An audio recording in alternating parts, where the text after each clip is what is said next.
Does my store need to be profitable? Probably, but there's scenarios where it doesn't necessarily need to be. My name's Leighton. I run an agency based in Ireland. We work with clients all across Europe and the US across acquisitions, so Meta, Google, Pinterest, TikTok, Snapchat, retention, email, SMS, loyalty, creative strategy, creative implementation, and then also financial forecasting planning. So everything you need from a Shopify growth perspective, we're the ones to talk to.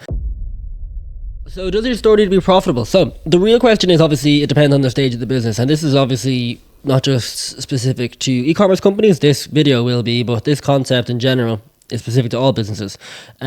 Profit and growth aren't opposite, they're tools, and the priority just naturally changes over time as the business matures. Sometimes profit is a strategy, sometimes reinvestment is a strategy, and the best brands / businesses know when to switch gears.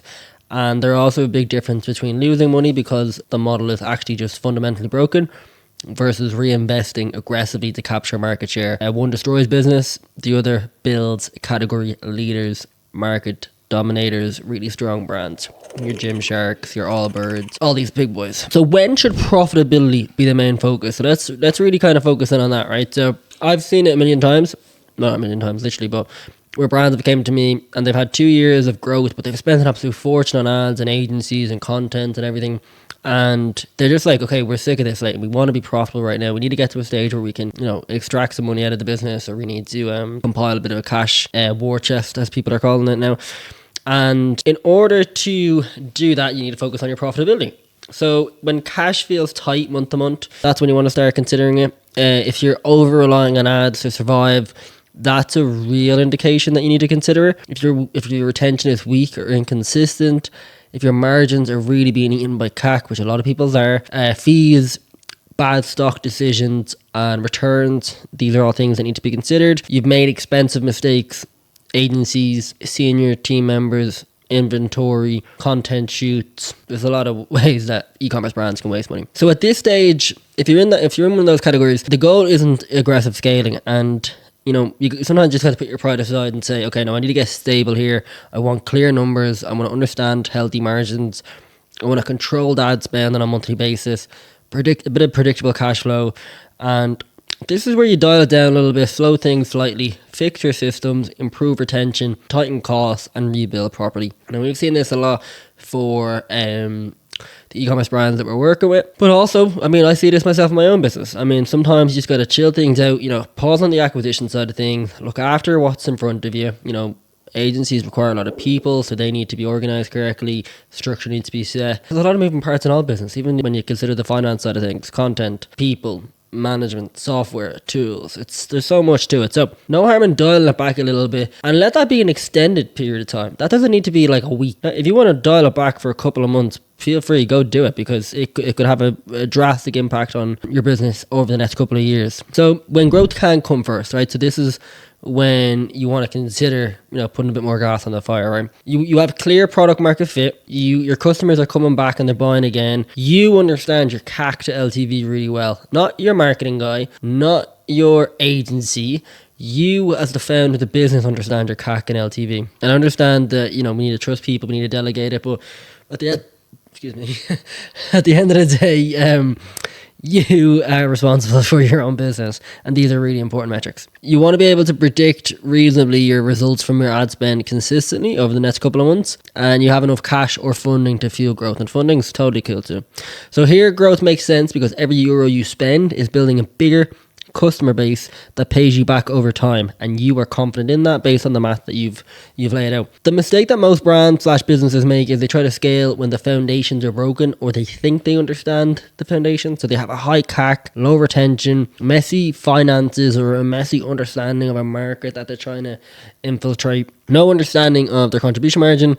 So what happens here is the growth actually just magnifies the losses, because you're actually just, you're growing something that's losing you money, or you're growing something that's not working. So yeah, it's like, cash compounds, and it's gonna, if you're winning, it'll compound the growth. If you're losing it, it'll compound your losses. So you got to tread carefully on that one. The smartest approach, so you don't need to be insanely profitable every single month, and if you are, great for you. And I know lots of brands that have been super profitable since the day they've started. And do I want to say like luck was factored into it? No, but luck does play a part, and yeah, not every brand is in that position. So be okay with that. Talk to your CFO or your finance people. You don't have to be profitable every single month, but you do need to understand your contribution margin, your CAC, your cost to acquire your customers, and how much the customer is worth over time.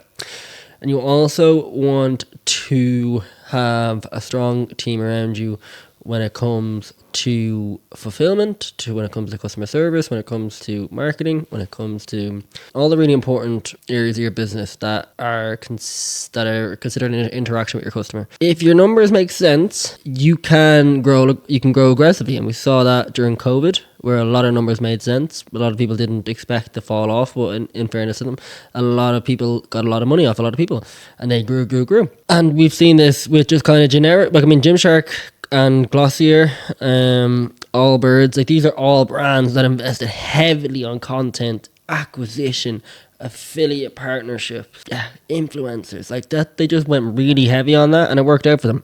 And then you can even think of obviously an abundance of businesses that have done that too. Amazon, Uber, a lot of these businesses have never been profitable.